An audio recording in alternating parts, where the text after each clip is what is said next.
नमस्कार. जीवनात भरपूर यश, पैसा, प्रसिद्धी मिळावी अशी प्रत्येकाची इच्छा असतेच. अनेक मार्गांनी प्रयत्न करून देखील किंवा परिश्रम करूनही प्रत्येकाला या गोष्टी साध्य होतातच असं नाही. एखादी व्यक्ती जीवनात किती प्रमाणात यशस्वी होणार आहे, धनलाभ, प्रसिद्धीचे योग कसे आहेत, या सर्व गोष्टी हस्तसामुद्रिक शास्त्राच्या माध्यमातून आपण जाणून घेऊ शकतात. हातावरच्या रेषा, चेहरा, डोळे, कानाची ठेवण आणि तीळ या गोष्टींवरून भविष्यातल्या गोष्टींचा अंदाज आपल्याला घेता येतो. या शास्त्रानुसार हातावर काही खास चिन्ह असणं भाग्यशाली मानलं जातं. ही चिन्ह असणाऱ्या व्यक्तीवर भगवान शंकराची विशेष कृपा सदैव राहते. या चिन्हामध्ये कोणते कोणते चिन्ह आहेत तर अर्धचंद्र, ध्वज, त्रिशूळ या चिन्हांचा समावेश होतो. ही चिन्ह हातावर असणं खूप शुभ फलदायी मानलं गेलं आहे. एखाद्या व्यक्तीच्या हातावर विशेष शुभ चिन्ह असतील तर अशी व्यक्ती प्रत्येक संकटाचा धीराने सामना करू शकते, ध्येय साध्य करणारी असते. अशा व्यक्तीला जीवनात यश, प्रेम, मानसन्मान, प्रसिद्धी मिळते.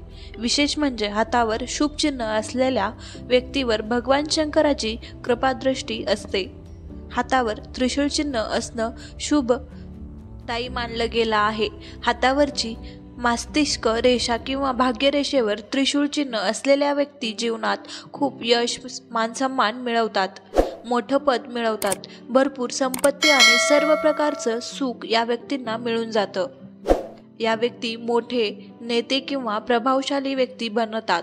या व्यक्तीवर आयुष्यभर भगवान शंकराची कृपादृष्टी राहते. या व्यक्तींच्या हातावर ध्वज चिन्ह असतं. अशा व्यक्तीवर भगवान शंकराची विशेष कृपा असते. या व्यक्तींना जीवनात सुख आणि प्रसिद्धी मिळते.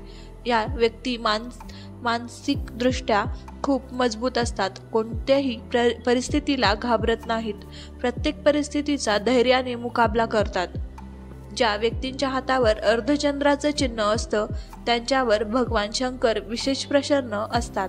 शंकराच्या डोक्यावर चंद्र असतो. चंद्र मन आणि शीतलतेचा कारक आहे.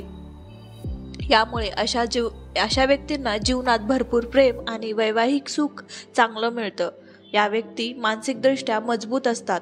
ज्या व्यक्तींच्या हातावर अशी शुभचिन्ह असतात त्यांना करिअर, खूप प्रेमात चांगलं यश मिळतं, मानसन्मान मिळतात. तसंच त्यांच्यावर भगवान शंकराची कृपा कायम राहते. या व्हिडिओमधील माहिती तुम्हा सगळ्यांना आवडली असेल तर या चॅनलला लाईक करा, शेअर करा आणि जास्तीत जास्त सबस्क्राईब करा. धन्यवाद.